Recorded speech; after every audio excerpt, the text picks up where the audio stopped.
Pak ditë para hyrjes në fuqi të paqes fiskale, kryeministri Edi Rama dialogoi me bizneset për të sqaruar për ta përfitimet që do të kenë nga kjo nismë.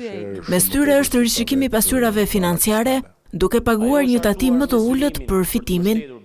Ky rishikim jep mundësi sipërmarrjeve të vetë korrigjohen, duke ribër deklarimet e viteve të shkuara, duke pasur si motivim, si incentiv, një tatim shumë më të ulët mbi fitimin se sa tatimi që paguani rregullisht. Pra për çdo pasqyrë të korrigjuar, fitimi tatohet vetëm 5%.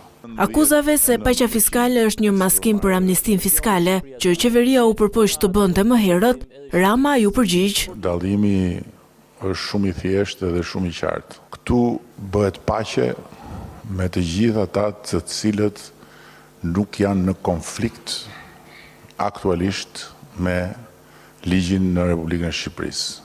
Pra, nuk janë në procese penale të hapura, nuk janë në procese gjyqësore të hapura, të cilat afektojnë legjitimitetin e të ardhurave.